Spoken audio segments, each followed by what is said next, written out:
Bonjour, bonjour, chers amis. Comment allez-vous aujourd'hui? Vous n'avez pas l'air en forme. Ah, vous allez bien?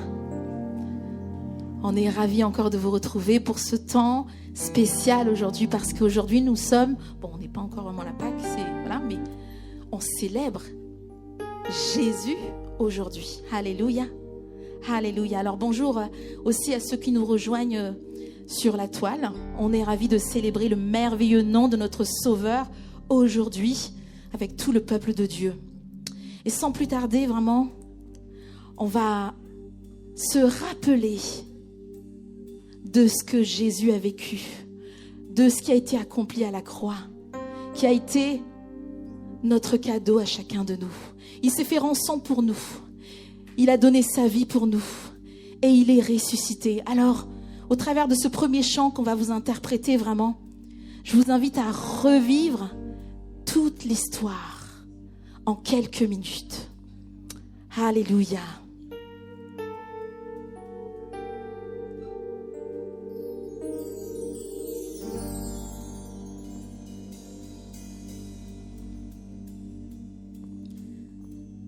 Toute la terre a tremblé, le ciel s'est obscurci, et tous ceux qui l'avaient suivi l'avaient abandonné.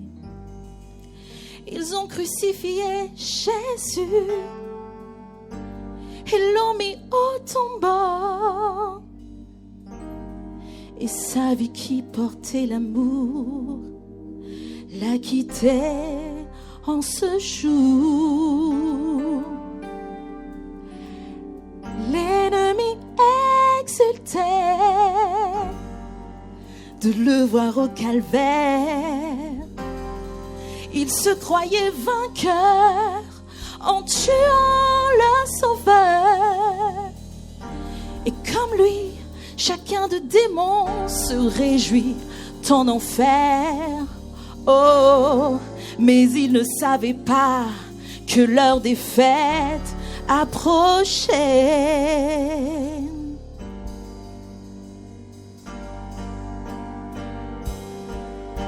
Et le dimanche matin, comme il l'avait dit, Jésus a triomphé du mal et il est ressuscité. En lui toutes choses sont nouvelles et son règne n'aura pas de fin. Alléluia, alléluia, alléluia. Jésus est vivant. Mort, où est ta victoire? Le tombeau est déserté. Jésus vit à jamais. Il est vivant. Il est vivant. Il donne à la foi afin que l'on croie en lui. En lui nous sommes sauvés sur la pierre qu'on rejetait. Mort, où est ta victoire? Car Jésus a triomphé. Alléluia.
Alléluia, Jésus est vivant. Est-ce qu'on peut acclamer le roi des rois? Je vous invite à vous lever. On va adorer le Seigneur, on va donner tout notre cœur alors que nous allons lui adresser une louange extravagante ce matin et sans retenue. Alléluia, alléluia, notre Jésus est puissant. Amen. Réveille un peu celui qui est à côté de toi cet après-midi. Dis-lui, Jésus est puissant. Il a triomphé de la mort. Il est vivant. Alléluia.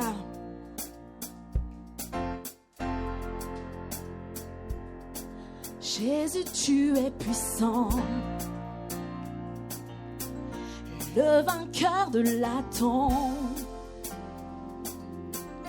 Tu déplaces les montagnes. Jésus, Jésus, tu es puissant. À vous maintenant, disons-le. Jésus, tu es puissant. Le vainqueur de la tombe. Le vainqueur de la tombe. Oui, tu déplaces les montagnes. Jésus, tu es puissant. Nous triomphons dans le nom de Jésus. Nous avons la victoire dans le nom de Jésus. Le Christ sur le trône, nous le déclarons. Jésus, tu es puissant. Jésus, tu es puissant. Le vainqueur de la tombe. Il déplace les montagnes. Tu déplaces les montagnes. Jésus, tu es puissant. À vous maintenant. Jésus, tu es puissant. Le vainqueur de la tombe. Tu déplaces les montagnes. Jésus, tu es puissant. Nous triomphons dans le nom de Jésus. Nous avons la victoire dans le nom de Jésus. Le Christ sur le trône, nous le déclarons. Jésus, tu es puissant. Nous triomphons dans le nom de Jésus. Nous triomphons dans le nom de Jésus. Nous avons la victoire dans le nom de Jésus. Le Christ sur le trône, nous le déclarons. Jésus, tu es puissant. Jésus est puissant, omnipotent et présent. Tu déplaces les montagnes. Jésus, tu es puissant. Il est puissant, notre Jésus. Jésus est puissant, omnipotent et présent. Tu guéris les malades. Jésus, tu es puissant. Jésus, tu es puissant. Jésus est puissant, omnipotent et présent. Tu brises toute chaîne. Jésus, tu es puissant.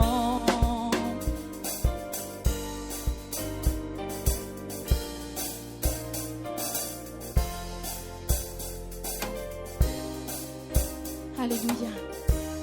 Il a triomphé. Alléluia. Tu brises toute chaîne. Jésus, tu es puissant. Tu manifestes ta gloire. Jésus, tu es puissant. Tu déplaces les montagnes, disons-le. Tu déplaces les montagnes. Jésus, tu es puissant. Tu agis en ton temps. Tu agis en ton temps. Jésus, tu es puissant. Tu as vaincu la mort, disons-le. Tu as vaincu la mort. Jésus, tu es puissant. Tu es ressuscité. Tu es ressuscité.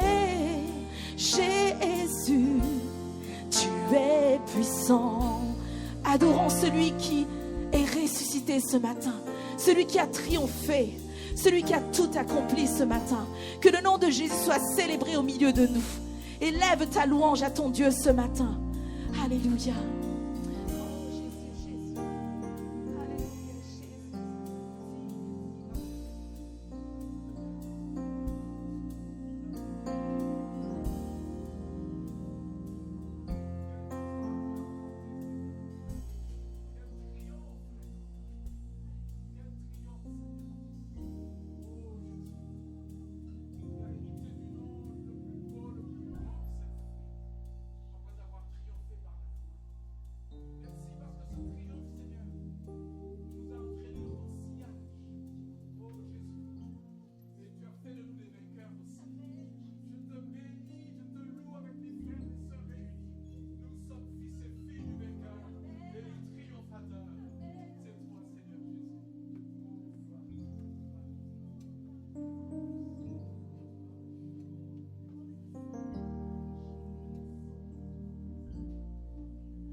Parlons de sa victoire, bien-aimé.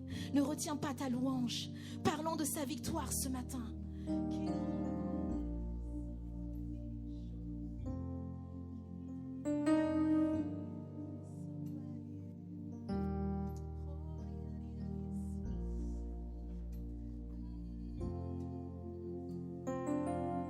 Béni soit l'agneau de Dieu ce matin.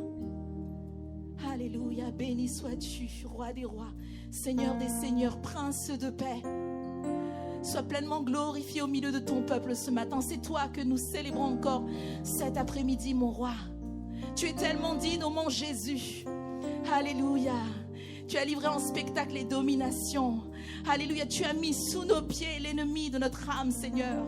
Tu nous fais triompher comme il vient d'être dit, Seigneur Jésus. Oh oui, même la mort n'a pu te retenir. Tu es tout puissant, Jésus. Alléluia. Oui, tu as fait de nous un peuple et un royaume de sacrificateurs. Tu as dit tout a été accompli. On peut encore en énumérer tellement de choses au travers de ce que tu as accompli sur cette croix. Tu es vivant. Tu es ressuscité. Alléluia. Tu règnes. Tu es couronné de gloire, Jésus. Alléluia. Reçois notre reconnaissance cet après-midi. Reçois la louange de tes rachetés cet après-midi. Seigneur, bien que dans le monde, on voit ce qui se passe aujourd'hui, nous, on veut publier ta louange. Jésus règne encore. Jésus est vivant. Alléluia. Il est puissant pour tout accomplir. Et il a déjà tout accompli. Oh, alléluia. Il est capable, notre Dieu. Alléluia.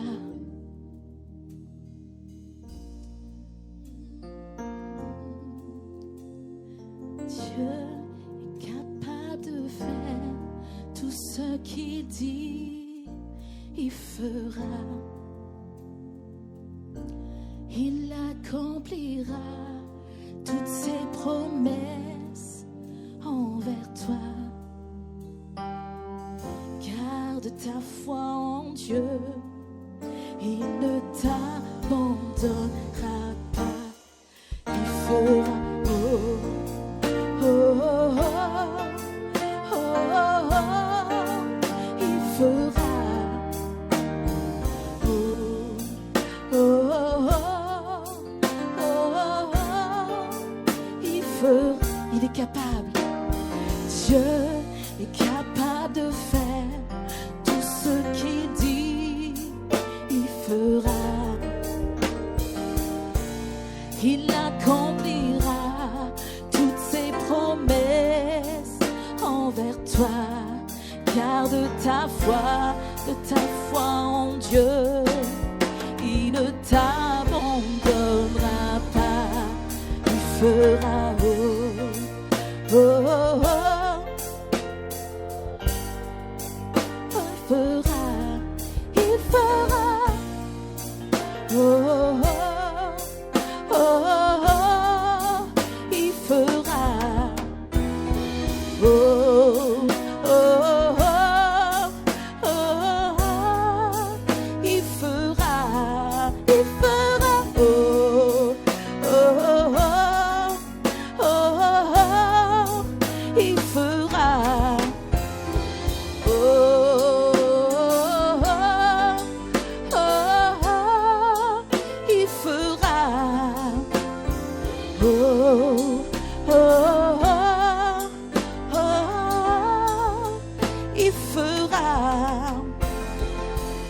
fera, il fera, il fera, il fera, il fera tout ce qu'il dit, il fera ce qu'il promet, il fera, espère en lui, il fera, il est le Dieu de l'impossible, il est juste et fidèle, oui il fera, il fera, oh, oh, oh, oh, il fera, disons-le encore, oh, oh,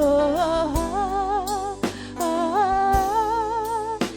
oh, déclare-le à ton âme ce matin, oh, oh, oh, oh, oh, il fera, oh, oh, oh, oh, il fera. Et tourne-toi vers ton voisin maintenant et dis-lui, garde ta foi en Dieu, il ne t'abandonnera pas. Ne cesse pas de lui dire, garde ta foi en Dieu, il ne t'abandonnera pas, car il fera, oh, oh, oh, oh, oh, il fera infiniment, abondamment, au-delà de nos attentes. Parce que oui, tu as tout pleinement en Jésus. Alléluia. Alléluia. Oh, quelle belle victoire, chers amis. Jésus a triomphé pour toi et pour moi, pour que nous soyons co-héritiers de Christ. Pour que tu sois, toi et moi, nous soyons appelés enfants de ce Dieu merveilleux. Pour que nous puissions bénéficier pleinement de cet amour indescriptible, incommensurable, illimité. On ne peut pas décrire l'amour de Dieu. Mais j'aimerais t'encourager aujourd'hui, au travers de la victoire de Jésus, tu as gagné le combat. Combien de fois dans la parole de Dieu, Dieu dit, ne crains point, car j'ai déjà vaincu le monde. Tu as triomphé par lui. Merci Jésus. Est-ce qu'on peut dire tous ensemble, merci Jésus. Alléluia, merci Jésus. Alléluia. Et il continue à combattre pour nous en tout temps. Alléluia.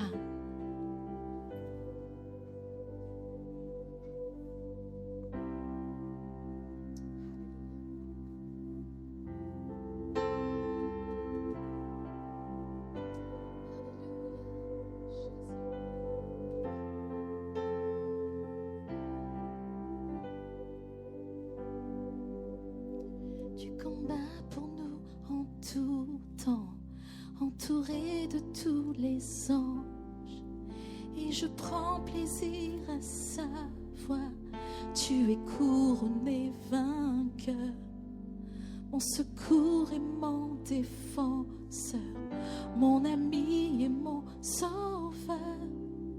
Par ta grâce je vis, j'existe pour t'adorer. Quand j'entends louer ta grande, devant toi je me prosterne. Et la peur se tait devant toi, tu es couronné vainqueur. Que ta gloire inonde ce lieu et que ta puissance déborde. Par ta grâce je vis, j'existe pour t'adorer. Alléluia,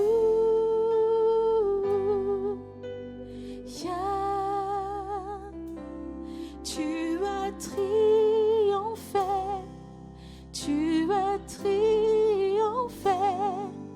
Alléluia,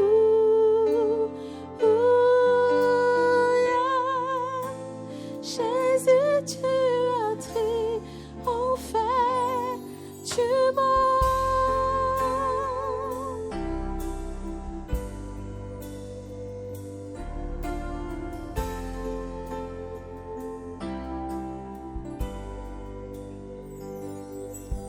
Sans relâche, tu intercèdes. Les perdus sont retrouvés. Tu ne seras jamais vaincu. Tu es couronné vainqueur. Oh Jésus, tu es le Messie, l'espérance du monde entier. Par ta grâce je vis, j'existe pour t'adorer.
Pu le retenir. Son œuvre fut totalement accomplie, comme on vient de le chanter. Alléluia. Alléluia.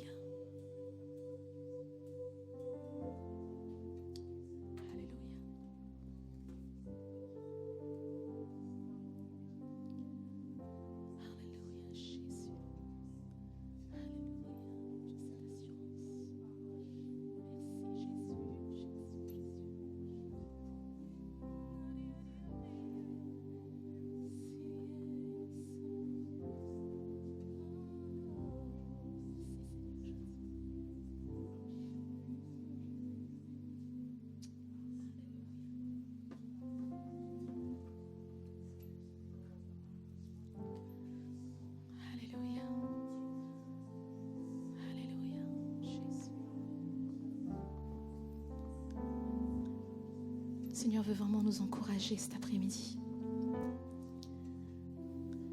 Je me suis levée ce matin et vraiment, dans la présence de Dieu, le Seigneur m'a montré une image que j'aimerais vous partager.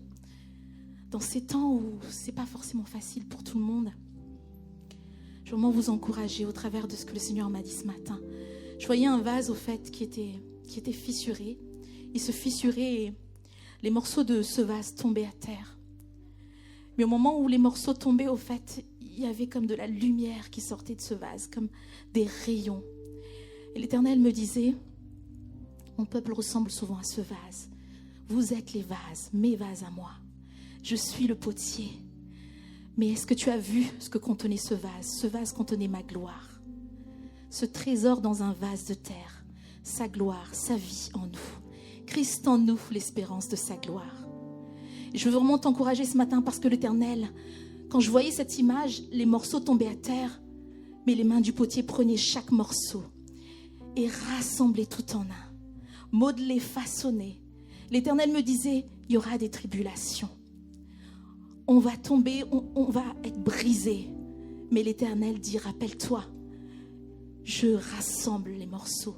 Je suis le potier, je n'ai pas changé. À chaque brisement, je dépose une semence. À chaque brisement, je permets de libérer ma gloire. Je libère ma gloire. Ce sont ces faisceaux lumineux que tu as vus sortant de ce vase. Alors ne regarde pas à tes échecs, bien-aimé. Ne regarde pas peut-être que tu t'es refroidi. Ne regarde pas à cela. Mais continue à fixer les yeux vers Jésus. Alléluia. Tu portes en toi ce trésor dans un vase de terre. La parole de Dieu dit pour que cette puissance ne te soit pas attribuée, mais à lui seul soit la gloire. Alors vraiment, réjouis-toi de tes tribulations. Parce que Dieu est en train de te façonner afin de te rendre inébranlable. Alléluia. Tu es ce vase que le potier veut continuer à travailler. Alors on vient de le chanter qui combat pour nous en tout temps et qu'on a tout pleinement en lui. Mais rappelle-toi, tu portes en toi l'espérance de la gloire de Dieu. Alléluia. Alléluia. Alors, qu'on soit dans la joie aujourd'hui, au travers de la victoire de Jésus, vraiment, fixe les yeux sur lui. Il est ta victoire. Il est ta terre promise.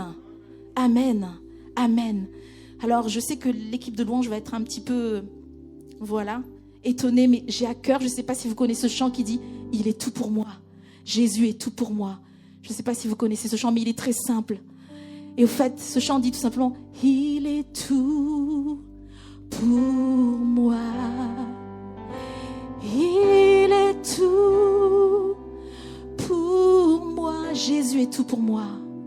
Jésus est tout pour moi. » Et on répète tout simplement. Il est tout pour moi. Il est tout pour moi. Jésus est tout pour moi. Est-ce qu'on peut lui dire à notre Jésus qu'il est tout pour nous? Il est tout pour moi. Il est tout pour moi. Jésus est tout pour moi. Tu es tout pour moi, disons-lui. Tu es tout pour moi. Tu es tout pour moi. Jésus est tout pour moi. Et on va dire maintenant, oui, je t'aime tant. Oui, je t'aime tant. Oui, je t'aime. Jésus, je t'aime tant. Jésus, je t'aime tant. Oui, je t'aime tant. Oui, je t'aime tant. Oui, je t'aime tant. Jésus, je t'aime tant. À vous maintenant, dites-lui, oui, je t'aime tant. Oui, je t'aime tant, Jésus. Oui, je t'aime tant. Jésus, je t'aime tant. Je t'aime tant, Jésus. Oui, je t'aime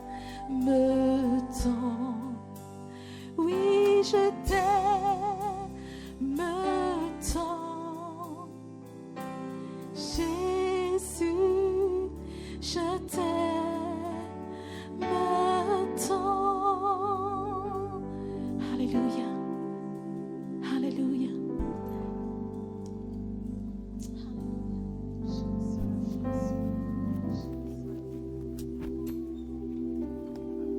Alléluia. Cette période de Pâques est un tel synonyme de victoire. C'est tellement le synonyme d'un triomphe.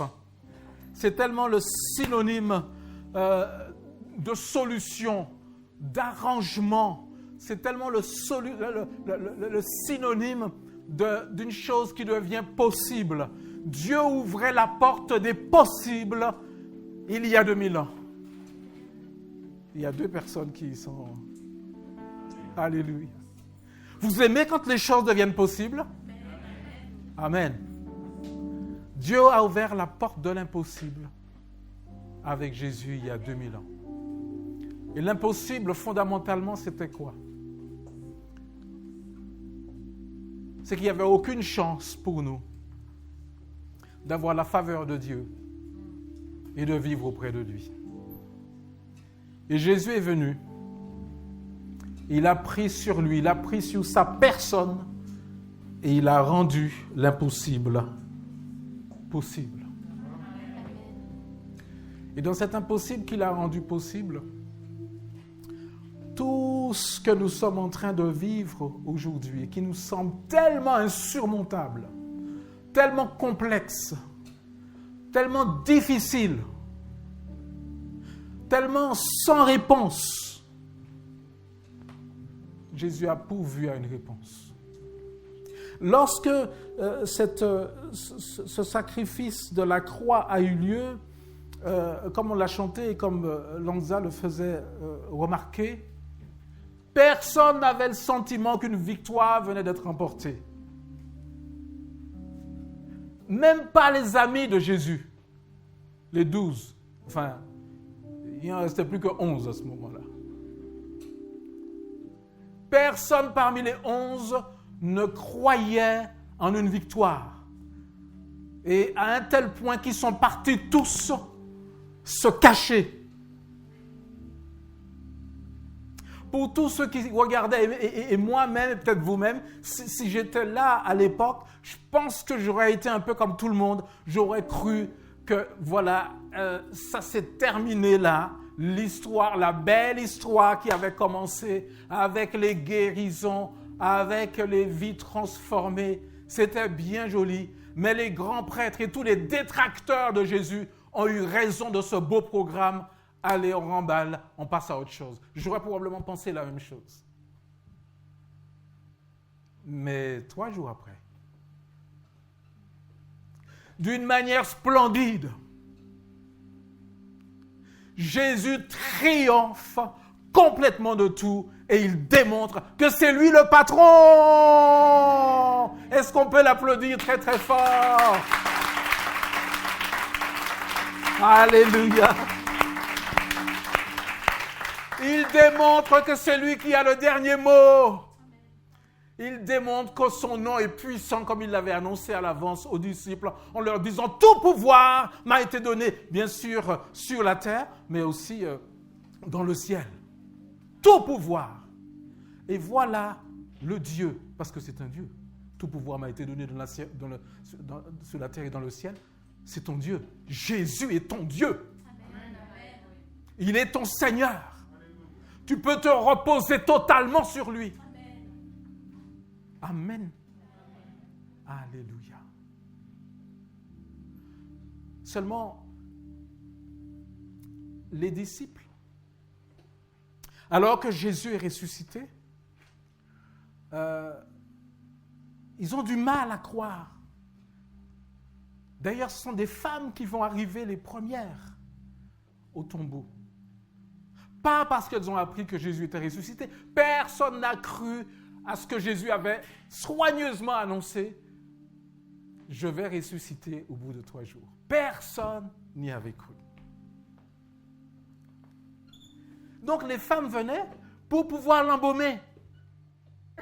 Et ils venaient pour pouvoir, verser tous les mélanges qu'on mettait pour un mort à l'époque. C'est ce qu'ils étaient venus faire. Et là, ils découvrent que le tombeau est vide. Et à ce moment-là, stupeur. Et il y a un ange, il y a quelqu'un qui est là et qui dit, mais il ne faut pas chercher parmi les morts celui qui est vivant. Et c'est là, on dirait presque accidentellement, que l'on découvre que Jésus est vivant. Personne ne croyait à sa résurrection. Alors les apôtres, à qui Jésus avait dit, je vous ai donné le pouvoir de marcher sur toute la puissance de l'ennemi et rien ne pourra vous nuire. Ils étaient tous cachés, les portes barricadées, l'autorité et la puissance que Jésus avait donnée à tout ce petit groupe, ils en étaient bien éloignés à ce moment-là, parce que pour eux, c'était fini. Même après la résurrection de Jésus. C'est incroyable. Ces hommes étaient un réservoir de gloire. Lonzam nous disait à l'instant que le vase qu'ils sont et que nous sommes porte un trésor. Et c'est quand on le brise que tout se révèle. C'est quand on s'abandonne. C'est quand on laisse notre volonté tomber par terre pour s'attacher à ce qu'il dit. C'est là que tout prend vie. Mais ces hommes-là n'en étaient pas là à croire par-dessus le raisonnement à ce que Jésus disait. Ils n'y étaient pas encore. Et alors le réservoir de puissance qu'ils étaient. Je dis bien un réservoir parce que Jésus leur a dit, vous ferez les œuvres que je fais et vous en ferez de plus grandes. Et cette réalité-là démarrait à partir de la victoire de la croix. Mais ces hommes étaient totalement aveuglés par ce qui ressemblait à un échec pour eux. Et donc tout le réservoir d'autorité, de puissance pour délivrer, pour changer la vie des gens, tout ce réservoir d'autorité qu'ils étaient restait comme compressé, fermé, inaccessible à qui que ce soit parce qu'eux-mêmes, ils y ajoutaient pas foi. Et donc toute cette parole de Jésus qui leur a donné pleine d'autorité pour changer leur entourage, changer leur société, changer la vie des gens qui étaient en souffrance, qui étaient en esclavage, eh bien tout était bloqué. Tout était coincé parce que ces hommes croyaient que tout était fini. Mais une fois qu'ils ont eu la certitude que Jésus est ressuscité, comment ils l'ont eu? Parce que Jésus est venu au milieu d'eux, en leur disant, mais c'est bien moi. Et c'est là que petit à petit, les choses ont commencé à leur revenir. Et ils se sont rendus compte que c'est Jésus qui avait gagné. Amen. Et alors, une nouvelle histoire, ou plutôt la belle histoire, qui n'était pas du tout interrompue, reprend son cours, mais de plus belle, les amis. Parce que ce n'est plus Jésus tout seul, mais ce sont 11 personnes. Et il y en a un 12e qui va se lever et qui va les rejoindre. Qui vont se mettre en route pour pouvoir changer la face du monde. Amen. Amen. Alléluia. Et là, il y a comme un renouveau, une démonstration de puissance. Le Saint-Esprit saisit ces vies. Et alors, toute leur génération est impactée par la puissance d'amour de Jésus. Alléluia. Ils ont libéré le potentiel d'amour que Jésus avait déposé en eux, le potentiel de délivrance, le potentiel de transformation, le potentiel de restauration, le potentiel de guérison a été libéré à travers les 12. Et puis le temps a passé. Les années ont passé. Et puis, tout ce potentiel, toute cette puissance, toute cette autorité que Jésus a confiée aux disciples s'est un petit peu endormi. Il y a eu quelques soubresauts au cours des âges pour se dire, enfin, on est tellement éloigné de ce qui s'est passé peu de temps après la résurrection de Jésus, c'est-à-dire ces multitudes qui ont découvert la grandeur, la puissance, la majesté de Dieu. Ces multitudes qui ont été touchées, changées, bouleversées, libérées, guéries. Cette explosion de vie qui a été relâchée par ces 12. Au cours des âges, plusieurs se sont dit, mais on est tellement loin de tout ça. Tellement éloigné de tout ça. Il y a quelque chose qu'on a perdu en chemin. Et donc, à la fin du Moyen-Âge, vers la Renaissance, il y a eu la Réforme. Un homme s'est dit, mais ce n'est pas possible, on est passé à côté de quelque chose. Et là, il y a eu comme le début de quelque chose, le début d'un renouveau, un retour aux sources. Et puis, voilà, différents mouvements sont nés, dont le nôtre, des années après. Le mouvement évangélique, le mouvement de Pentecôte. Et nous avons vu arriver, comment dire, des choses qui commençaient à ressembler à ce que Jésus avait transmis aux disciples. Oh, c'était au XVIIe siècle. Beaucoup plus dans les pays anglo-saxons, en Angleterre, aux États-Unis aussi, un peu en Asie. Mais en Europe continentale, très peu. Et donc, toute cette puissance que Dieu, par son Fils Jésus, a léguée à l'Église, se retrouve beaucoup plus en sommeil aujourd'hui.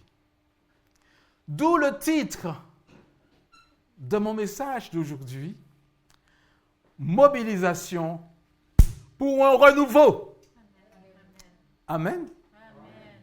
Il y a quelque chose que Dieu désire que nous puissions reconquérir. Alléluia. Et je m'en vais, si vous le voulez bien, en faire le tour avec vous.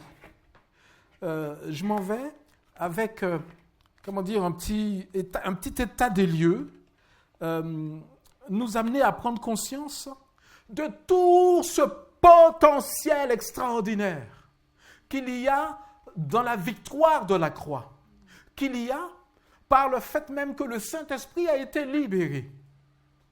Et aujourd'hui, bien-aimés, je crois que le temps est venu pour que ce renouveau, cet établissement complet du royaume de Dieu puisse vraiment prendre place. Et c'est quelque chose qui est arrivé sur mon cœur pendant ces derniers jours. Et je veux m'entretenir avec vous à ce sujet cet après-midi.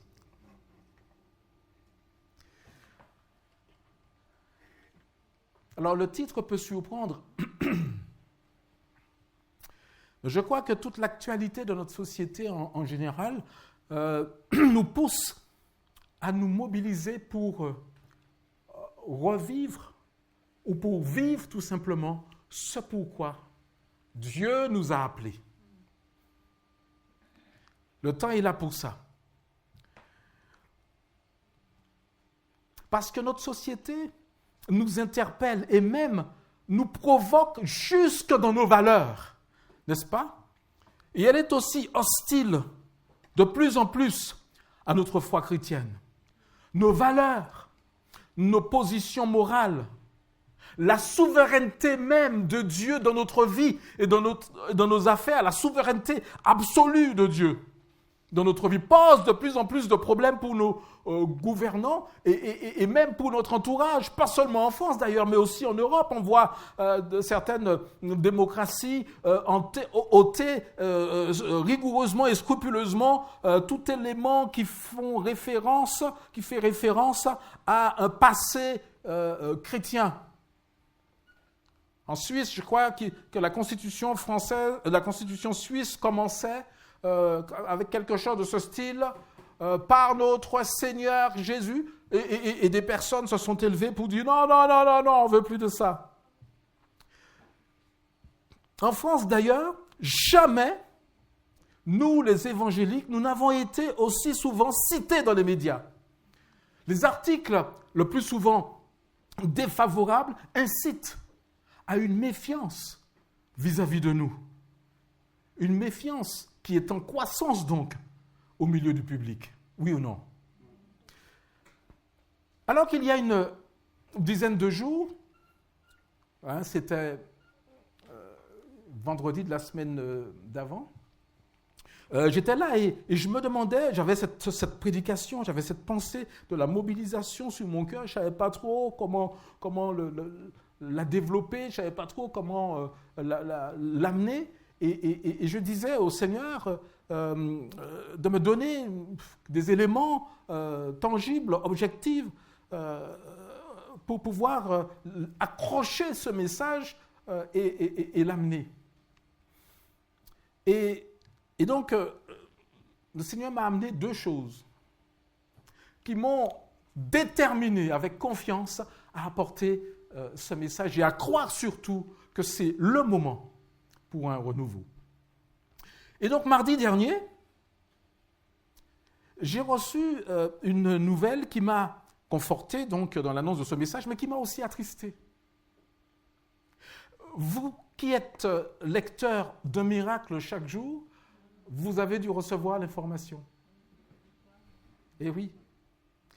Bruno Picard, donc, qui est le rédacteur de Miracles chaque jour, nous a appris qu'il était obligé d'interrompre la publication de cet article parce qu'il a été jusqu'à être menacé et traité de tous les noms sur les réseaux sociaux au point que même sa santé en a pris un coup parce que, moralement, psychologiquement, et même son médecin lui a dit il faut tout arrêter. Des menaces sur les réseaux sociaux, pour ne citer que ça. Donc, il nous sera de plus en plus difficile, je crois, d'affronter les différentes formes d'opposition qui vont se présenter à nous sans avoir l'équipement spirituel qui est adapté. Je crois que l'heure est désormais venue pour que Dieu nous revête de manière spéciale pour les temps qui arrivent et qui commencent à être de plus en plus de ce même type, porteurs de ce même climat, de ce même atmosphère que je viens d'évoquer. Je crois qu'il paraît clair qu'il nous faut la puissance d'en haut, comme les 12 l'ont reçue, pour être revêtus efficacement de la mission que Jésus leur a confiée juste après sa mort.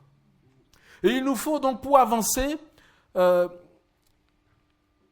revêtement, pas seulement pour faire face à cette opposition, mais aussi et surtout pour démontrer à une génération incrédule que le Christ que nous servons, sa puissance est réelle et nous voulons faire éclater non seulement sa puissance, mais son amour, sa compassion, son ardeur pour pouvoir déverser la vie sur chaque personne et que chacun soit pleinement convaincu que c'est Jésus qui est mort sur une croix il y a 2000 ans et plus que jamais vivant aujourd'hui. Alléluia. Et pour faire passer les hommes de cette incrédulité à une certitude que Jésus existe bel et bien et qu'il est toujours vivant pour faire ce qu'il a fait à l'époque, mais pour faire aussi tout ce qu'il a fait de manière merveilleuse à travers les apôtres, il nous faut le même revêtement de puissance que les apôtres. Pour cela, je crois que nous, bien-aimés, comme on l'a maintes et maintes fois dit, maintes et maintes fois évoqué, maintes et maintes fois amené, je crois qu'il nous faut passer à l'étape supérieure. Et aujourd'hui, je crois que l'heure est venue pour cette mobilisation effective. Et nous allons voir ensemble comment cette mobilisation, on peut la mettre en œuvre. Alors, peut-être faudra-t-il l'adapter au fur et à mesure, parce que j'ai dit, Seigneur, je ne suis même pas sûr d'être à même de mettre, d'embarquer, passez-moi l'expression, l'Église dans cette mobilisation effective, bien qu'aujourd'hui je suis convaincu qu'il faut qu'on y aille. Je suis convaincu qu'il faut qu'on y aille. Voici le texte tiré dans le contexte d'époque que je voudrais qu'on lise ensemble. Acte 4 et les versets 18 à 31. Alors, il s'agit des grands prêtres de l'époque. Alors, ils appelèrent les apôtres et leur interdirent absolument de parler ou d'enseigner au nom de Jésus. Pierre et Jean leur répondirent, « Est-il juste devant Dieu de vous écouter, vous, plutôt que Dieu ?» Moi, je trouve que ça a une saveur d'actualité assez particulière. Est-il juste devant Dieu de vous écouter, vous, plutôt que Dieu? Est-il juste que nous mettions vos principes, vos arrêtés en premier au lieu de Dieu? Ça vous parle, ça? Jugez-en vous-même. Quant à nous, nous ne pouvons pas ne pas annoncer ce que nous avons vu et entendu. Les chefs du peuple leur firent de nouvelles menaces et les relâchèrent. À cause du peuple, ils ne trouvaient pas le moyen de les punir parce que tous attribuaient à Dieu la gloire de ce qui était arrivé. En effet, l'homme qui avait bénéficié de cette guérison miraculeuse était âgé de plus de 40 ans. Il s'agit du boiteux qui était à la belle porte du temple et à qui Pierre et Jean avaient dit « Nous te donnons ce que nous avons au nom de Jésus, lève-toi et marche ». Une fois relâchés, Pierre et Jean allèrent trouver les leurs et racontèrent tout ce que les chefs des prêtres et les anciens leur avaient dit. Après les avoir écoutés, ils s'adressèrent tous ensemble à Dieu en disant, et là j'ai l'impression qu'il y a comme une espèce de mobilisation générale. Il y a quelque chose qui se passe et on va le voir ensemble. Maître, tu es le Dieu qui a créé le ciel, la terre et la mer et tout ce qui s'y trouve. C'est toi qui as dit par le Saint-Esprit, par la bouche de notre Père, ton serviteur David, pourquoi cette agitation parmi les nations et ces préoccupations dépourvues de sens parmi les peuples? Les rois de la terre se sont soulevés, les chefs se sont ligués ensemble contre le Seigneur et contre celui qu'il a désigné par onction. Il est bien vrai qu'Hérode et Ponce Pilate se sont ligués dans cette ville avec les nations et les peuples d'Israël contre ton saint serviteur Jésus, que tu as consacré par onction. Ils ont accompli tout ce que ta main et ta volonté avaient décidé d'avance. Et maintenant, Seigneur, sois attentif à leurs menaces et donne à tes serviteurs d'annoncer ta parole avec une pleine assurance. Déploie ta puissance pour qu'il se produise des guérisons, des signes miraculeux, des prodiges par le nom de ton saint serviteur Jésus. Si quelqu'un est d'accord, qu'il dise Amen. Parce que c'est exactement la même chose dans laquelle nous sommes petit à petit en train d'être plongés. Amen. Amen. Et moi, je trouve que là, ils ont sonné une espèce de mobilisation. Et Dieu les a entendus. Alors je dis un vibrant Amen à cet appel. Alors, revenons à nous. C'est quoi notre contexte? Je crois que notre contexte est préoccupant lui aussi. Il y a des signes d'hostilité, ne croyez-vous pas? À commencer par la multiplication même de nos lieux de culte, qui sont un signe positif pour nous de croissance, mais qui est loin d'être du goût de tous. Dans l'affaire de la contamination de l'église de Mulhouse, qui a finalement été mise hors de cause par les médias également, ce qui était excellent, devant l'antenne d'un journal, Samuel Peter Schmidt, qui était interviewé, disait à un journaliste que avant que toute la lumière soit faite sur ça, mais les premiers jours de l'accusation, comme quoi cette église de Mulhouse, c'est eux qui ont été un cluster et qui a fait que le Covid s'est propagé dans toute la France. Enfin, rien n'était plus faux. Mais des personnes se sont en quelque sorte engouffrées dans la brèche. Des fidèles de l'église ont été licenciés. D'autres ont reçu des menaces de mort. Je n'ai pas reproduit dans mes notes exactement les mots qui ont été dits, mais c'était très, très, très violent. Et alors Peter Schmidt précisait au journaliste en lui disant on n'a pas été tellement menacé à cause de la supposée contamination. Non, nous étions surtout menacés à cause de ce que nous étions, c'est-à-dire des évangéliques. C'était le prétexte qui servait à ce déferlement de haine verbale. Et nous avons eu là un révélateur de la disposition d'une grande partie de l'opinion publique, des gens de la rue face aux évangéliques.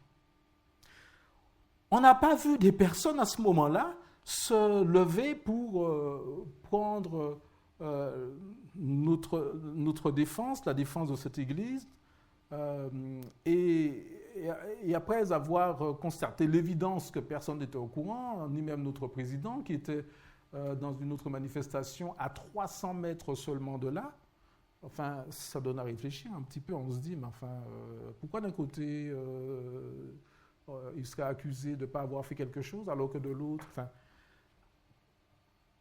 Et même quand toute la vérité a été faite, quand tout a été rétabli,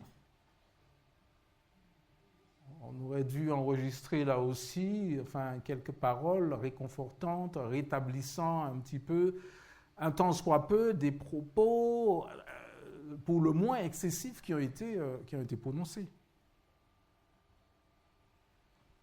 Rien. Le temps où nous pouvions nous reposer tranquillement sur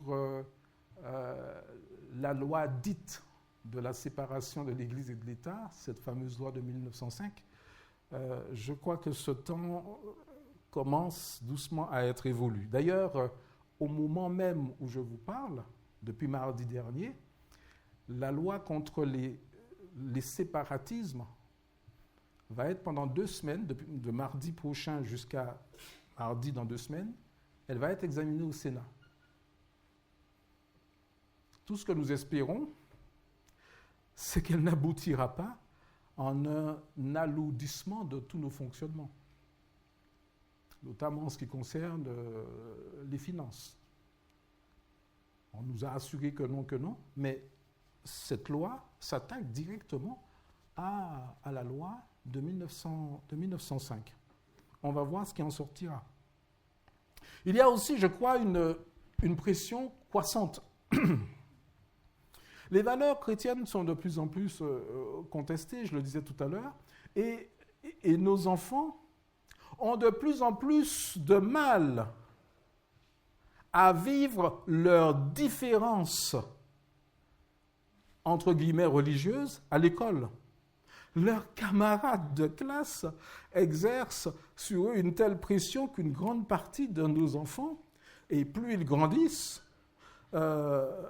risqueront de se retrouver de l'autre côté, de basculer même dans l'incrédulité et aussi le rejet de ces valeurs dans lesquelles nous les avons éduqués. Pourquoi ? Parce qu'ils prennent cher, pour reprendre une de leurs expressions. Ils prennent cher chaque jour pour assumer cette identité chrétienne de plus en plus difficile à assumer, il faut bien le reconnaître aussi. Et là, je dirais qu'il y a pour nous un défi. Parce que, soyons clairs, notre foi, l'Église, voilà tout ce que nous faisons ensemble en tant que chrétiens, ça ne fait pas trop rêver nos enfants. Allô, allô ? Il faut que nous soyons un tout petit peu honnêtes. Et je crois que c'est là le premier défi qui est le nôtre. être chrétien, notre vie, voilà ce qu'ils voient en nous en tant que chrétiens, nous parents, ça ne déclenche pas, comment dire, un engouement vers le Seigneur. Et notre premier défi, je crois, ça va être, dans cette mobilisation dont nous parlons, ça va être de gagner nos enfants à Jésus. Amen. Eh oui. Et les gagner passera, là encore, forcément par un renouveau de fond en comble chez les parents que nous sommes. Ça va passer par une église qui va retrouver sa véritable identité, une église où il se passe de grandes et belles choses, des témoignages puissants et vibrants de guérison, de vies transformées, de personnes relevées, de personnes restaurées de façon spectaculaire et d'interventions puissantes et glorieuses de Dieu qui ne fait aucun doute dans leur esprit. Sinon, nous prenons le risque de les voir perdre la foi. Parce qu'avec une église comme ça, ils ont des choses à raconter. Des personnes qui témoignent que telle chose, telle guérison, telle maladie, des personnes même qui arrivent en infirmité physique au milieu de nous, et il y en a. Qui viennent en chaise roulante et qui ne peuvent pas venir, sur leurs jambes. Ces enfants ont besoin de ces expériences surnaturelles qui viendront charpenter leur foi et leur donner envie d'être des témoins pour Jésus, parce que ce Jésus-là, il est trop fort.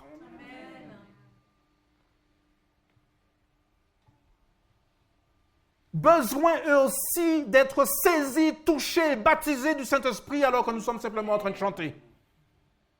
Amen. Mais oui.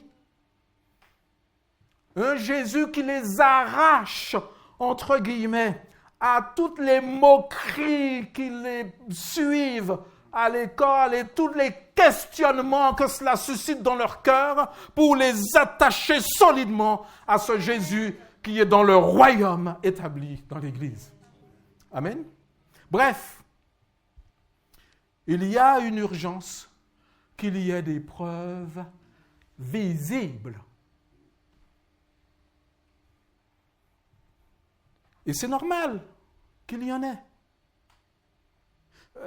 C'est normal qu'il y ait la marque, que dis-je, la signature de Jésus, comme disait Gérard le week-end dernier. Il est normal qu'ils attendent de voir la signature surnaturelle de Dieu dans la vie de ceux qui viennent là et qui sont les démonstrateurs de la puissance de Dieu.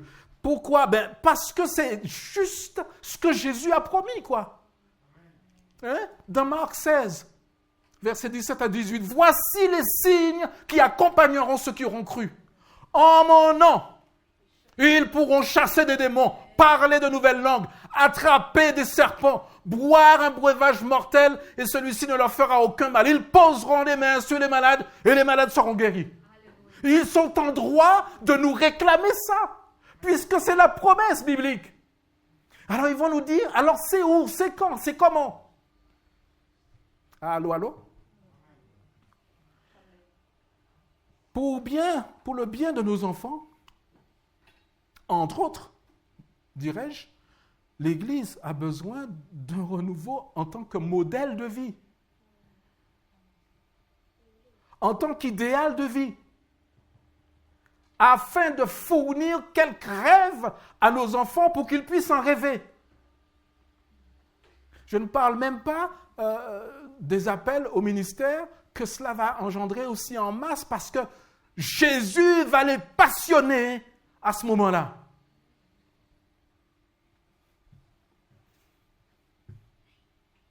Un idéal pour nos jeunes, nos ados, qui ont du mal à en trouver dans la foi de papa et maman.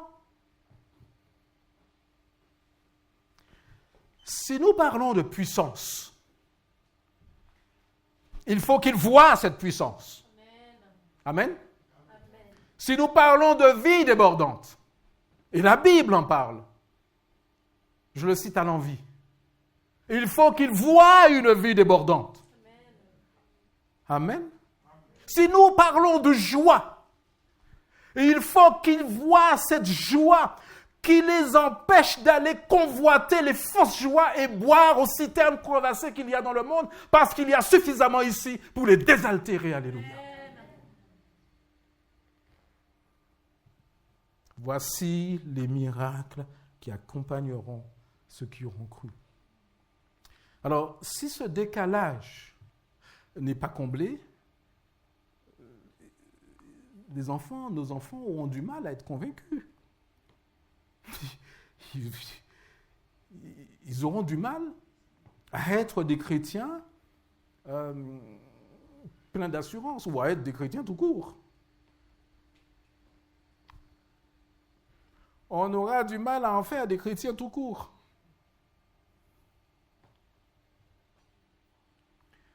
Bien-aimés, nous ne voulons pas que d'autres se chargent de donner des rêves à nos enfants.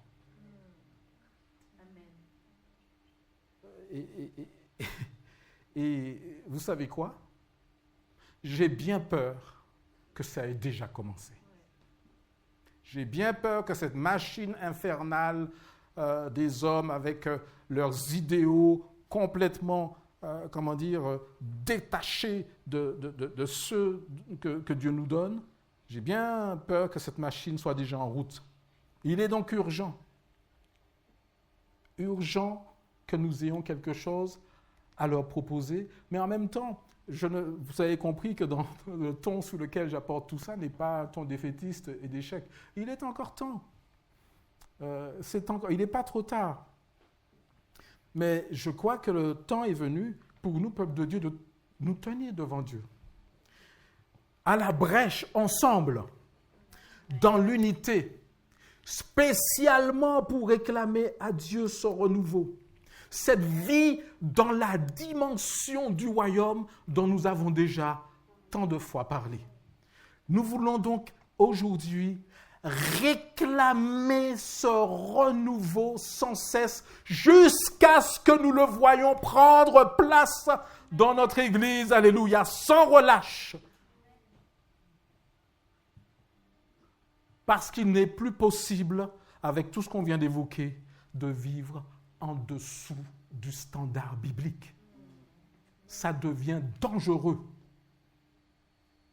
pour nos familles, pour ne dire que cela. J'ai envie de dire aussi la chose suivante.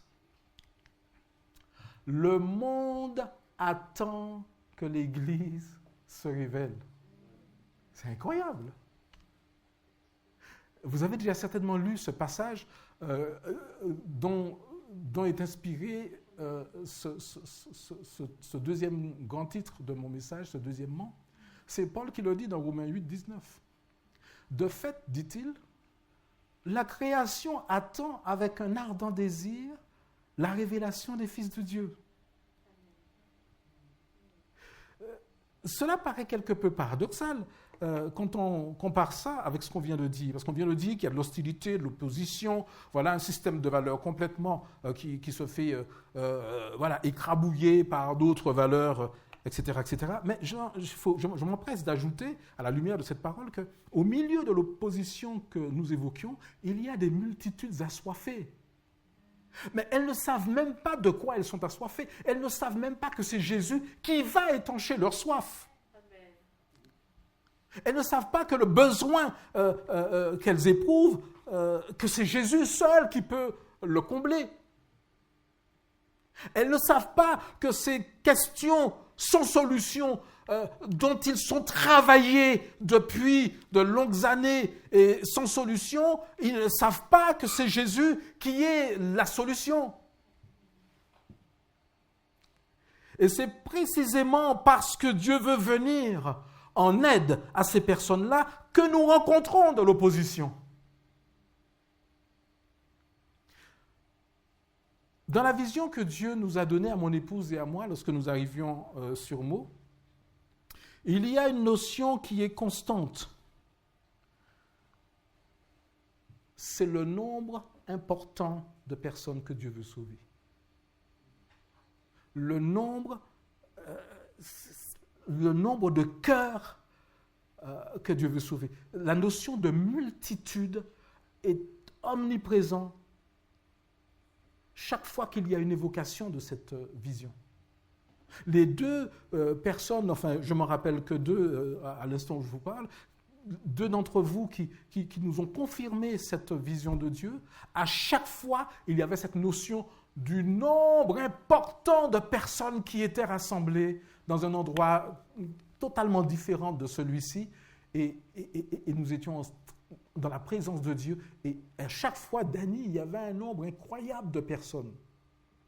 Cette notion de multitude que Dieu veut sauver dans cette ville de Meaux est récurrente parce que c'est le désir profond du cœur de Dieu. Amen. Ces multitudes sont à nos portes. Elles sont dans nos quartiers. Elles sont à côté de nous. Nous les touchons même dans nos bureaux. Bon, avec le Covid, on les touche moins. Enfin. Mais ces personnes, ces multitudes sont toutes proches de nous. Elles sont déjà là. Elles sont déjà là en train d'attendre quoi? D'attendre leur liberté, leur libération. Je vous disais tout à l'heure une chose, qu'en préparant ce message, il y avait un peu de fébrilité en moi. Hein. C'était on y va pas, Seigneur, je me trompe, parce que, voilà, à un moment donné, j'étais à deux doigts de me dire, bon, je vais prêcher sur autre chose. Et puis il y a eu deux paroles, parce que j'ai dit, Seigneur, donne-moi des choses, donne-moi des éléments factuels. Donc je vous ai parlé de Bruno Picard, mais Dieu m'a donné un deuxième élément qui m'a conforté dans la préparation de ce message, comme quoi il est pour aujourd'hui. Un deuxième élément qui touche à notre Église Source Vive. Je vais vous la raconter. Ça se passe cette semaine. Une chrétienne de notre Église m'a rapporté quelque chose qu'elle a vécu dans la nuit de mercredi à jeudi. Alors, avec son accord, je vais vous en parler, sauf qu'elle m'a donné cette petite restriction. Elle m'a dit, Dany, bon, si tu pouvais ne pas citer mon nom, je préfère rester discrète, enfin, je ne vais pas attirer l'attention sur moi. Tu peux, s'il te plaît, ne pas dire mon nom? Je lui ai dit, d'accord. Je ne dirai pas ton nom. Alors, je vais respecter cet engagement que j'ai pris. J'espère que je ne ferai pas de lapsus. Dans les détails que je vais donner, les détails indirects pourraient trahir un petit peu. Donc, je vais essayer d'être perspicace. Donc, dans la nuit de mercredi à jeudi, à 3h du matin, elle dort. Et dans son sommeil, elle entend son prénom. On va l'appeler Dorcas. Comme ça, je suis sûr de ne pas me tromper. On va l'appeler Dorcas. Il n'y a pas de Dorcas dans l'église. S'il y a une Dorcas, est-ce que je peux lever le doigt pour que je puisse, là, voilà. Dorcas, lève-toi et prie. Donc, elle se réveille et cette parole est dans son esprit. Lève-toi et prie. Donc, un petit peu désemparée, elle se lève et immédiatement, elle ressent une forte oppression spirituelle qui est là, mais sans trop comprendre de quoi il s'agit. Elle regarde dans la chambre pour voir si les enfants vont bien. Son mari est là, elle dort à côté. Enfin, elle se dit, mais c'est quoi ce truc? Il fait chaud en plus. Donc, elle se dit, je vais ouvrir une fenêtre. Et alors, elle ouvre une fenêtre. Et elle regarde chez une voisine. Elle entend des paroles, des voix qui lui arrivent. La première chose qui la frappe, c'est des voix qui lui parviennent. Elle dit, c'est qui parle? Elle voit la voisine dans son jardin en train de faire des incantations en pleine nuit. Elle invoque, mais alors avec ferveur, les esprits des ancêtres en leur disant « Venez, venez, venez, venez !» Elle appelle l'esprit de ses grands-parents, de sa grand-maman. Elle insiste et elle me dit « Dany, ça a duré 30 minutes. » Et c'était trop bizarre ce truc. Cette femme qui était là, et puis elle gigotait, elle mettait toute son énergie en appelant des esprits. On sait très bien que l'esprit d'une personne qui meurt, Ecclésiaste nous dit que l'esprit retourne à Dieu qui l'a créé. Aucun esprit humain ne revient sur terre. Donc, qui sont d'après vous les esprits qui viennent? Les esprits de démons. Et là, elle a refermé sa fenêtre, elle a réveillé son mari. Et elle dit, le Seigneur m'a dit de prier, il faut qu'on prie.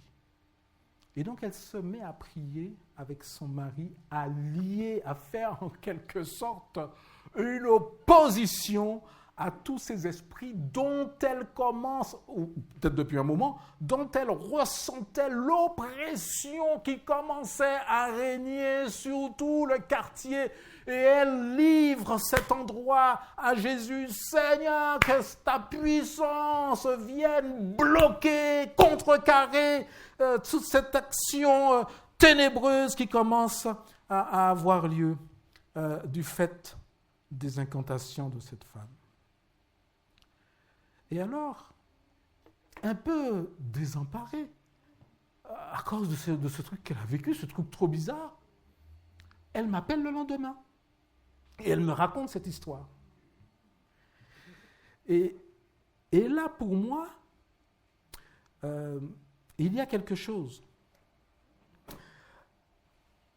Une femme en pleine nuit qui est en train de provoquer une oppression spirituelle sur un quartier au point que le Saint-Esprit réveille un chrétien pour faire barrage à tout cela, pour moi, il y a un signal de Dieu. J'ai pris ça, j'ai dit Seigneur, ok, j'ai compris. Tu es en train de nous donner un signal. Dieu était en quelque sorte en train de dire, ça suffit maintenant. Il faut un peuple qui fasse barrage. Amen. Ça suffit maintenant que des personnes, que des puissances commencent à opérer et à descendre, à alourdir l'atmosphère un peu partout dans cette ville. Et c'est à nous maintenant, en quelque sorte, enfants de Dieu, d'intercéder pour les quartiers et les lieux où Dieu nous a placés. Nous en avons parlé à maintes reprises. Et c'est marrant parce que à chaque fois que j'ai eu l'occasion d'ouvrir un nouveau groupe de maison, et c'est le cas, là, il y a un mois, on a ouvert le groupe Luxembourg, et je disais aux chrétiens, le premier jour, l'un des buts du groupe de maison, alors il y a bien sûr la communion fraternelle, les échanges spontanés, où on va parler un petit peu de la semaine du petit, un petit peu de se taquiner, ça, c'est normal, on a besoin de se retrouver, surtout en ce moment. Il y a la dimension de la prière, l'intercession les uns pour les autres, il y a le partage spirituel sur ce qu'on a dit dimanche, comment on l'a reçu, qu'est-ce qu'on a vécu. Et puis il y a aussi une autre dimension qui est le témoignage dans le quartier. Comment on va se solidariser pour que Dieu touche ce quartier. Et alors je partage avec les chrétiens, je leur dis, Dieu nous a placés dans ce quartier, Luxembourg en l'occurrence, pour pouvoir changer l'atmosphère de ce quartier. Et tous les groupes de maison ont cette vocation de faire une différence spirituelle là où Dieu les a placés. Alléluia. Donc c'est le moment de passer à l'action. Mais pour être vraiment efficace, encore une fois, dans ce travail, pour avoir la pleine conduite, la pleine révélation du Saint-Esprit, et pas seulement, j'ai envie de dire, sa révélation de ce qu'il faut faire, parce qu'après que le Seigneur nous a donné sa révélation, il nous faut aussi, je crois, sa stratégie. Seigneur, qu'est-ce que nous allons faire? Comment nous allons faire? Par où faut-il commencer? Nous avons besoin de la révélation de Dieu, certes, pour savoir comment prier. On a besoin de sa révélation pour savoir qui est-ce qu'on combat. Qu'est-ce qu'on combat? Des esprits de mort, des esprits de suicide, on a besoin de le savoir. Des esprits qui sèment le désordre dans les familles et la rupture dans les couples, c'est une véritable catastrophe, on a besoin de le savoir. Est-ce un esprit de dissolution, d'abomination et d'orgie sexuelle? C'est pas mal d'actualité, on est d'accord. Ou je ne sais quoi, ou encore le dieu argent, le dieu mammon qui perd la tête et la raison des gens et les font faire n'importe quoi par appât du gain. On a besoin de savoir. Et puis ensuite, on a besoin de dire, Seigneur, donne-nous la stratégie pour renverser ces forteresses. C'est un peu ce que Paul dit quand il parle dans 2 Corinthiens 10, versets 4 à 5. En effet, les armes avec lesquelles nous combattons ne sont pas humaines, mais elles sont puissantes grâce à Dieu pour renverser les forteresses. Nous renversons les raisonnements et tout obstacle qui s'élève avec orgueil contre la connaissance de Dieu et nous faisons toute pensée prisonnière pour qu'elle obéisse à Dieu. Alléluia.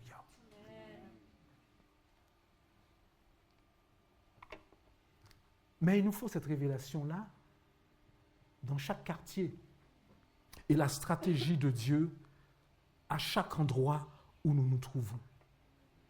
Dieu a besoin de nous communiquer aussi sa stratégie pour le voisin. Comment, Seigneur, je vais entrer en relation avec eux? Ce n'est pas forcément en allant distribuer un tract ou en allant leur dire « Est-ce que vous avez une Bible ?»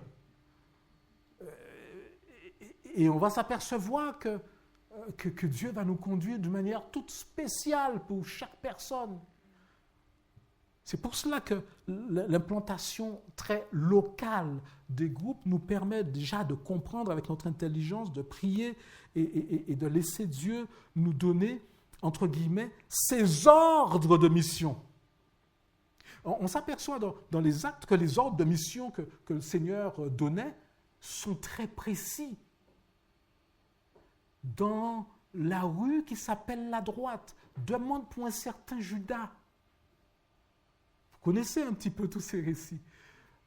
Va, c'est chez Simon, le corroyeur, qui habite près de la mer. Ah bon, Seigneur?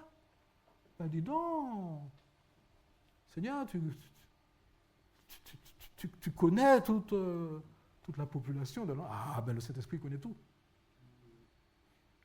Mais cette précision-là que Dieu veut nous donner pour être dans la tactique précise du Saint-Esprit, pour transformer ces régions, ces villages, ces quartiers dans lesquels nous nous trouvons, Dieu veut nous donner cette acuité spirituelle à travers la libération de sa puissance et de son esprit au milieu de nous.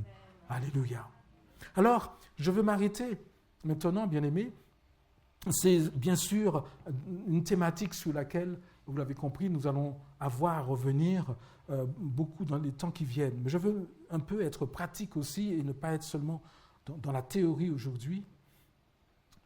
Comment on va vivre cette mobilisation?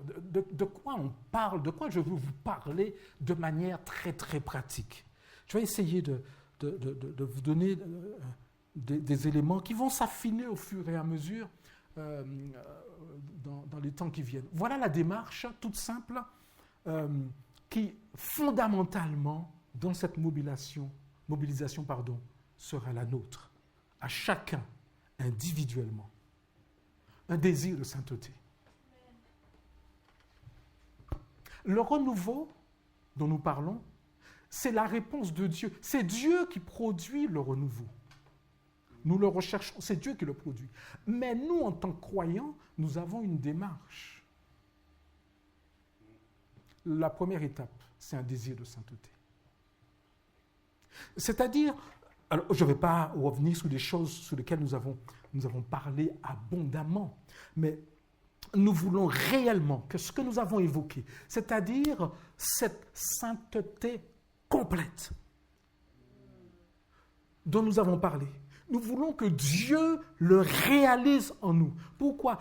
Parce que Dieu dit, vous serez saints car je suis saint. Donc si nous voulons que Dieu marche au milieu de nous, comme il l'avait dit à Moïse, voilà, nous voulons que le Seigneur nous sanctifie dans tous les domaines par lesquels le Saint-Esprit nous a déjà exhortés par le passé ou sur lesquels il a mis le doigt, duquel il t'a parlé, il l'a souligné et toi tu as eu l'occasion de le confesser et tu en parles au Seigneur. Mais ce renouveau nous amène plus loin dans une exigence, dans une constance, dans une prière suppliante pour dire Seigneur, je ne supporte plus de combattre ce truc qui à chaque fois, Seigneur, met une espèce de tâche sur ma vie avec toi. Je veux que tu m'en débarrasses définitivement. La sainteté, c'est le premier élément pour lequel nous allons nous tenir devant Dieu quotidiennement. La deuxième chose, nous venons d'en parler, Seigneur, mais j'ai besoin de ton Saint-Esprit. J'ai besoin de savoir où je vais. J'ai besoin d'être conduit par toi d'une manière beaucoup plus précise, d'une manière beaucoup plus claire. J'ai besoin que ton Saint-Esprit puisse disposer de moi et me donner ses ordres de mission comme il le désire. J'ai besoin qu'il prenne toute la place dans la personne que je suis. Alléluia. Troisième chose de cette mobilisation, c'est de dire, Seigneur, je veux être un témoin efficace. Je ne peux plus continuer à vivre à côté de gens dont je m'aperçois qu'ils sont en train de souffrir, de mourir dans leur galère. J'entends que des personnes ont envie de se suicider. J'entends que des personnes autour de moi sont dans un mal-être. Ils ne savent pas du tout qui ils sont. Ils ne savent pas de quel sexe ils sont. Ils ne savent pas de quel genre ils sont. Ils sont bousculés entre toutes sortes d'états psychologiques instables, toutes sortes de maladies. Ils sont en train, leur vie est en pause. Seigneur, je veux être efficace quand je suis en contact avec ces personnes. Je veux un impact quand je parle. Je veux, Seigneur Dieu, être ta bouche qui libère et qui amène la guérison au plus profond des vies avec lesquelles tu me mets en contact, Seigneur. Je veux être un libérateur de vie. Je veux être un vecteur de vie. Seigneur, ça fait trop longtemps qu'on en parle maintenant. Je veux le vivre. Amen. Amen. Alors, comment on entre dans tout cela? Je crois que... alors, on peut se dire, oui, attends, est-ce que c'est le moment? Est-ce que c'est vraiment le temps de Dieu? Enfin, le pasteur, il dit ça, mais peut-être que... Ok. Vous avez le droit de vous poser des questions. Mais ce n'est pas moi qui vais vous convaincre. Ni même vos raisonnements qui vont vous convaincre que c'est le moment. Il n'y a qu'une seule personne qui peut vous convaincre. C'est celui qui m'a convaincu. C'est le Saint-Esprit. Alors, que faire? J'ai pensé à cette parole qu'on trouve dans Luc 10. Quand Jésus a envoyé les disciples en leur disant « Allez, voilà, libérez les gens, guérissez les malades, etc. etc. » Et ils sont revenus. Et Jésus a dit, ouais, c'était génial. J'ai vu Satan tomber du ciel. Waouh, c'était génial. Et puis Jésus a cette réaction. Il dit, Jésus fut rempli de joie par le Saint-Esprit et il dit, je te suis reconnaissant, Père, Seigneur du ciel et de la terre, de ce que tu as caché ces choses aux sages et aux intelligents et tu les as révélées aux enfants. Vous allez me dire, et alors, qu'est-ce que ça veut dire? Eh bien, c'est tout simple. Quand Jésus leur a dit, allez-y, waouh, guérissez, transformez, libérez. Il n'y en a pas un qui a dit, Seigneur, est-ce que tu es sûr que c'est le bon moment pour ça? Seigneur, tu es sûr qu'on a tout ce qu'il faut, on est bien équipé, là? Et Jésus a dit, oh Seigneur, oh je te remercie. Parce que quand je les ai envoyés, ils sont allés comme des enfants. Ils ne m'ont pas pris la tête avec 150 000 questions. Merci Seigneur de ce que tu leur as donné, l'attitude des enfants. Et ils sont allés et ils ont fait le job. Un point, c'est tout. Vous me suivez là? Amen. Voilà. Ils ne sont pas passés leur temps à dire, bon, je vais quand même faire une étude d'Ésaïe pour savoir si Jésus, bon, enfin. Je te loue, Père du ciel et de la terre. Oh là là, Seigneur, merci. Parce qu'ils ne m'ont pas... avec 150 000 trucs humains, mais ils sont allés comme des enfants. Je veux être comme un enfant parce que les enjeux sont trop importants. Être comme un enfant, c'est dire, Seigneur, ok, je prends ça. Je ne sais pas si le pasteur il a eu deux, mais je le prends. C'est parti, Seigneur. Et maintenant, c'est toi qui vas me convaincre. C'est ça que Jésus est en train de dire. Ils sont partis comme des enfants, et puis ils sont arrivés. Waouh, Seigneur, les démons nous sont soumis. Waouh, c'était vrai ce que tu disais. J'ai bien fait de quoi, Seigneur? Amen. Mais s'ils avaient commencé par résister, j'ai caché ces choses aux sages et aux intelligents et je les ai révélées aux enfants. Je veux être un enfant plus que jamais. Alléluia. Et puis, on veut que toute l'Église soit mobilisée dans l'unité, dans la même pensée. C'est main dans la main que ce travail peut se faire. On a besoin d'être ensemble, on a besoin de partager, on a besoin que toutes les sphères de l'Église vivent la même chose. Donc, ça veut dire, les groupes de maison, voilà, nos groupes, même nos groupes de disciples aussi, quand il y a un temps de prière, que cette dimension-là de notre mobilisation, cette dimension-là de la vie de l'Église soit mentionnée. C'est un combat qu'on mène ensemble. Nous voulons voir Dieu ici. Amen. Amen. Alléluia. Et puis, dans ce renouveau, il y a une façon de prier. Alors, pardonnez-moi d'être un petit peu directif, mais... Alors, des fois, on est toujours très plein d'amour, rempli d'amour, quand on prie, Seigneur, viens nous visiter, viens nous toucher, touche tous mes frères, donne-leur de la révélation. Le renouveau, c'est en toi qui doit être en premier.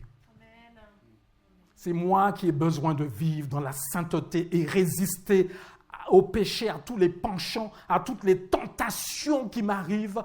C'est par moi que ça commence. Seigneur, c'est moi que je veux que tu touches. Et si chaque personne est touchée, l'Église va être touchée. Amen. Seigneur, apprends-moi à être fidèle dans mon engagement à prier. Je ne sais pas c'est quoi qui est difficile pour toi, mais n'arrête pas d'en parler au Seigneur jusqu'à ce que tu triomphes de cette chose. Amen. Amen. Le renouveau commence par le bonhomme qui est devant vous. Dieu doit m'amener à la sainteté dans tous les domaines où j'ai du mal. Alléluia. Alléluia. Et puis, c'est une quête quotidienne. Je ne sais pas si on est mobilisé, ça ne peut pas être une fois dans la semaine, ce n'est pas sérieux.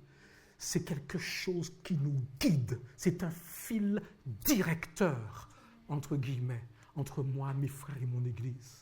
Donc, quotidiennement, je réserve un temps parce que ça devient quelque chose d'urgent, comme on l'a dit tout à l'heure. On ne peut plus se dire, oh bon, voilà, ça va arriver un jour. Bon, Dieu est bon, voilà, c'est le timing de Dieu. Dieu a déjà parlé. Et puis, je l'ai dit tout à l'heure, dans toutes nos réunions, on en fait une priorité. Il faut que ça soit une priorité. Mais cette priorité-là, la maintenir, c'est aussi nous maintenir dans l'unité. Il faut que ça soit une priorité pour nous tous. Donc, prenez un temps dans les groupes de maison, à chaque rencontre, faites-en mention. C'est l'élément déterminant qui nous caractérise en ce moment. C'est le but que nous poursuivons pour toutes les raisons que j'ai mentionnées. Ça ne peut plus attendre. Il faut que quelque chose se passe. Il faut que l'Église vive quelque chose. S'il le faut, nous rajouterons des rencontres supplémentaires. On se laissera conduire, peut-être pour avoir des rencontres ici, mais nous voulons que le mouvement s'amplifie et non pas qu'il s'éteigne. Amen. Alléluia. Alléluia. Donc, dans tous les groupes, dans toutes les sphères de l'Église, est-ce qu'on peut se lever, bien-aimés, pendant quelques instants? L'élément directeur pour notre prière, pour notre quête, notre démarche est ici. Est-ce qu'on peut, pendant quelques instants, je sais que l'heure est arrivée, mais pendant 3-4 minutes, ensemble, on se saisit de cette mobilisation pour dire, Seigneur, je veux marcher dans la sainteté. Je ne veux pas juste vouloir abandonner telle chose et que tu m'aides, Seigneur. Non, je veux en finir avec tout combat, avec toute chose. Seigneur, je veux que tu me sanctifies tout entier, corps, âme et esprit. Amen. Et je veux être conduit par ton esprit pour que ma bouche témoigne aussi efficacement que ta bouche. Est-ce qu'on peut élever nos voix dans ces 3 directions? Laissez-vous conduire, mais c'est ainsi que nous allons prier. Alléluia, alléluia, alléluia. Faisons monter nos voix sans retenue, sans timidité. Le temps, bien-aimé, est trop grave, l'heure est trop grave. On ne s'embarrasse pas de timidité. Apprends à prier. Notre sœur qui m'a donné ce témoignage, c'était incroyable. Elle m'a dit, pasteur, je ne sais pas comment prier pour ce quartier. Je ne sais pas prier. Dieu ne regarde pas si tu sais prier ou pas. La preuve, il a appelé cette sœur à se lever pour prier. Dieu veut simplement que tu sois comme un enfant. Alléluia. Que tu crois et que tu y ailles et que tu pries comme tu sais le faire. Et oh, béni sois-tu, Seigneur. Oh, me voici, Jésus. Oh, toutes les choses qui t'appellent, Seigneur, sont devant toi, Jésus.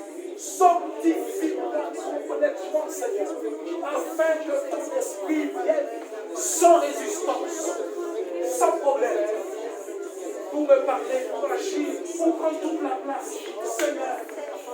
Renouvelle-moi totalement comme tu l'as dit, dans mon intelligence.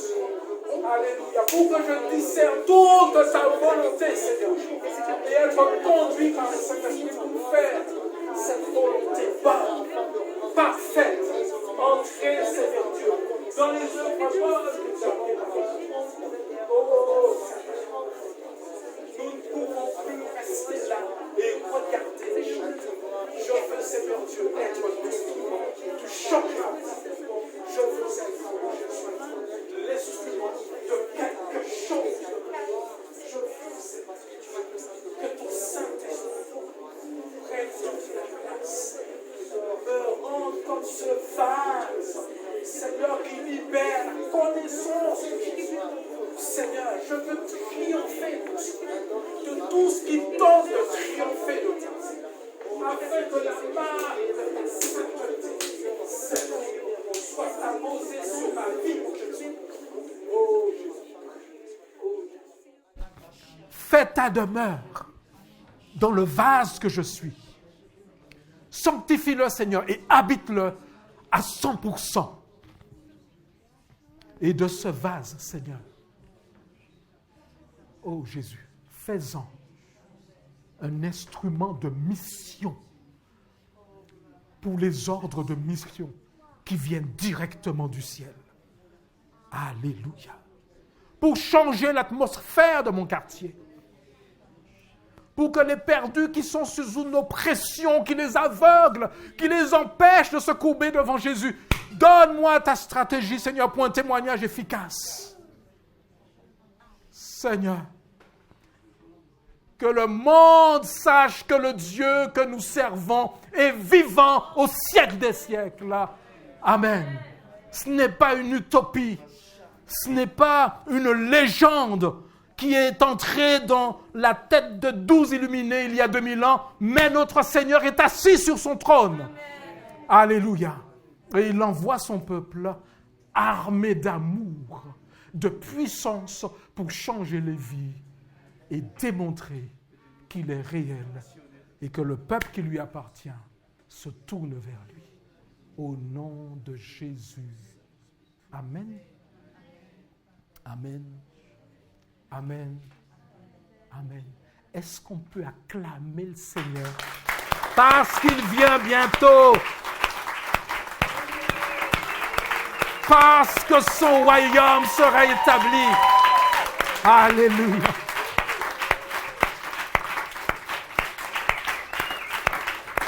Alléluia.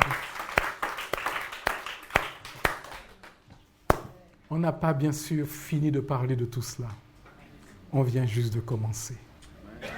Alors je vous encourage, bien-aimés, s'il y a quoi que ce soit qui a besoin d'être éclairé pour vous, n'hésitez pas à nous contacter, que ce soit moi, que ce soit les pasteurs JB, que ce soit Jérémie, ou votre leader de groupe de maison, parce que vous allez parler de ça en groupe de maison. Oh, je pense que vous allez en parler avec abondance.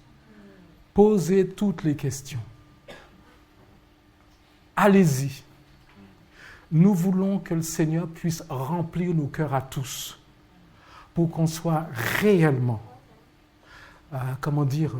propre à vivre ce renouveau, qu'on puisse tous le vivre, donc que personne ne reste avec quelque chose qu'il n'a pas compris, mais que dans tous les groupes, dans toutes les rencontres, qu'il y ait des moments où on échange avec ferveur pour qu'on soit tous mobilisés au maximum pour cette expérience merveilleuse qui vient. Soyez bénis. Pardonnez-moi, 13 minutes que j'ai mangé sur votre temps. Bonne soirée à chacun et bonne mobilisation à chacun d'entre vous. Amen. À bientôt. À bientôt. Je salue de cette manière-là simplement les visiteurs. Je rappelle juste que dimanche prochain, dans une semaine, le 11 avril, notre service de baptême, l'après-midi, on a 6 personnes qui prennent le baptême. Voilà. Soyez bénis.